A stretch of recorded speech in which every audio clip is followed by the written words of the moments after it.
Hello everyone, welcome back. यहाँ पे फिर से हम 4 न्यूमेरिकल और करेंगे जहाँ पे वर्टिकल स्प्रिंग का बात करेंगे। तो इसका थ्योरी तो आई होप हम पिछले वीडियो में क्लियर कर दिए थे। ठीक है, अब ये क्वेश्चन करते हैं। अब इसमें क्या है ना कि we need to calculate minimum compression of 2m because if we this two are connected, this spring is connected with the block. So if I compress now, it will move up. So there is a chances that 2m will lift. So what is the minimum compression required so that if you leave, then it will move up and it can lift the 2m? That is the question. Okay, so what we need to do now, you see, it is a very conceptual and it is a very logical problem. So what I will do, you have to remember that mean position and natural length concept. Clear? So suppose its natural length is at this position, natural length, and its mean position is at this position, this point. So I already told you कि ये इससे कितना नीचे रहेगा, x not is equals to M G by K, because इसको compress कौन कर रहा है, ये एम जी, तो it will apply K X. Now if I name, this is nothing but natural length and this is mean position. Okay, if you compress it d down, so it will move d up. That you have to remember. About mean position it will move. अब सोचो 2m को उठाने के लिए if the spring will be in compress position ना, तो it will apply an outward force. मतलब इसको compress कर देगा तो बाहर force लगाता है. इसको खींच दो, elongate. If you elongate this ना, तो it will apply inward force. Then there is only, this is the only possibility when 2m will experience a force in upward direction. कब? जब स्प्रिंग इलोंगेटेड होगा. कितना इलोंगेशन चाहिए? तो simple हम लोग सॉल्व करते हैं. देखो 2m का यहाँ फ्री बॉडी डायग्राम ड्रॉ करो. 2m का, दिस इज 2m. अपवर्ड में सपोज के एक्स फोर्स लग रहा है एंड डाउनवर्ड में 2mg and normal zero, just lift करने के लिए नॉर्मल जीरो. तो x k x should be equals to 2mg. So x is equals to 2mg by k. तो ये है क्या, what is this x? This much elongation is required. This is nothing but you can say कि this much elongation is required. Elongation is required. Are you getting? अब elongation कहाँ से होता है, मीन पोजीशन की कि नेचुरल लेंथ से? Natural length से. इसका मतलब इसको यहाँ से कितना ऊपर जाना पड़ेगा? Are you getting? Natural length से इसको कितना ऊपर जाना पड़ेगा? 2mg बाई के. अगर तुमको समझ आया, क्योंकि नेचुरल लेंथ से ऊपर जाएगा इसका मतलब इलोंगेट कर रहा है. तो if it will move to this position ना, तो spring will be elongated and it will apply a force that is equals to what, k into x. X is 2mg by k elongation. तो it will lift, just lift the 2m mass. तो सोचो कि हमको mean position से कितना ऊपर जाना है. मीन पोजीशन से how much I need to move up. Mean position, from mean position, can you tell me? Can you tell me this mean position से? mg by k is already down. अच्छा, this is actually it will be capital M ना? Yeah, actually you can write capital M, small m. There is, this is nothing but 3 mg by k. Are you getting? mg by k, 2 mg by k, it is nothing but 3 mg by k. तो 3 mg by k हमको कहाँ से ऊपर लाना है? Mean position से. Mean position से ऊपर. तो what is the compression required? कम से कम इसको कितना कंप्रेस करना पड़ जाएगा? 3 mg by k. So this is the answer. Are you getting? Minimum इतना कंप्रेस तुम कर दिया तो ये ब्लॉक विल लिफ्ट अप. तो the minimum will be equals to 3 mg by k. देखो मेरे को इसको कहाँ पहुँचाना है? 3 mg बाई के ऊपर, मीन पोजीशन से 3 mg बाई के पर, नेचुरल लेंथ से 2 mg बाई के, मीन पोजीशन से 3 mg बाई के. तो मीन पोजीशन से ऊपर 3 mg बाई के पहुंचाना है, तो तुम इसको कॉम्प्रेस कर दो ना नीचे 3 mg बाई के, तो अपने आप ही दूसरा एक्सट्रीम की तरफ उतना चला जाएगा. I hope it is clear. Okay, we have to simply compress so that it will move the same distance in upward direction. अरे यार, clear? Okay, in general term you can you solve. This is the same question, only in general term we need to solve. So you draw the FBD of M2. M2 का you draw the FBD. This is M2 and upward में suppose when KX, downward में M2 into G. So kx will be equals to m2 into g. So what is the x required? This much elongation is required, m2 g by k. ठीक है, elongation required, elongation required. elongation कहाँ से होता है? Natural length से. चलो इसको फिर से तुरंत यहाँ पे हम कॉपी करते हैं. You can easily get this concept, you can easily get. Okay ये मीन पोजीशन यहाँ, इसका मीन नेचुरल लेंथ यहाँ पे होगा. Are you getting? Mean position will be this. Okay ये जो डिस्टेंस है ये कितना है?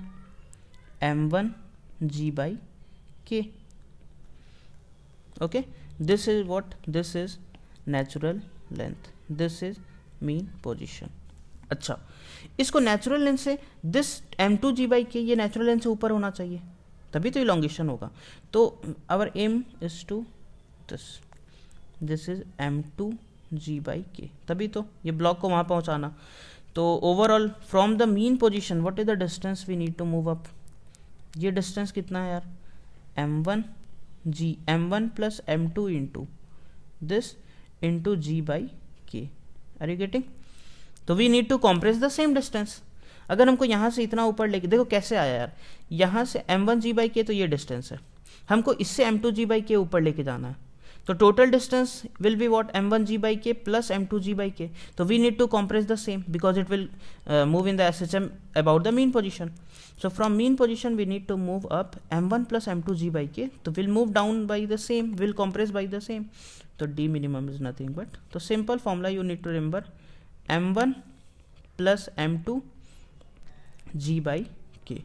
You can apply this formula in previous, you can check whether you are getting the same answer or not. तो ऐड कर दो यार, 2m plus m, 3m g by k. We got the same answer. I hope it is clear. Okay, this question, when m1 is removed, find amplitude and time period of SHM of m2. Okay, let me solve this. पहले यहाँ देखो, बहुत ही अच्छा concept है, तो थोड़ा और ऐसा, you see. Okay, this is nothing but the mean position of both. It is nothing but the equilibrium of both. Can you tell me? It is nothing but equilibrium of both when m1 and m2 is there. Okay. If you remove m1, अच्छा, there will be some natural length. You suppose this is the natural length of the spring. Okay. This is natural length, and this distance you can easily calculate from this to this. What will be this distance? Total mass downward is m1 plus m2. So m1 plus m2 into g by k. This is this distance between initial equilibrium position and natural. When you will remove m1, so this system will have only m2.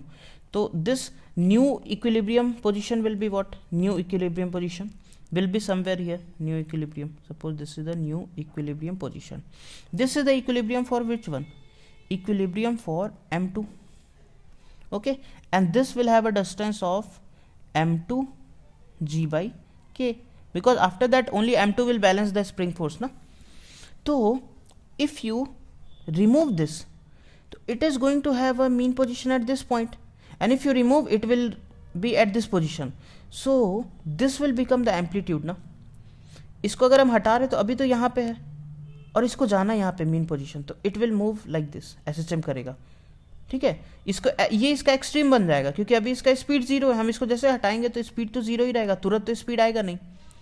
And after that it will realise that it's new mean position at this point, तो it will behave as a extreme, it will behave as a mean for the m2 when you will remove m1.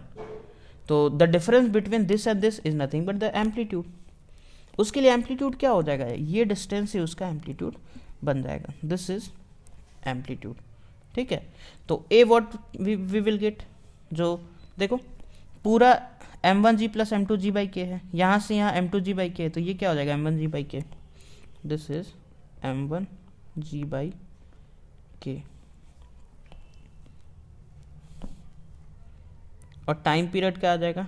2 pi root over m2 by के. क्योंकि spring mass system हो गया ना, मास तो यार m2 है।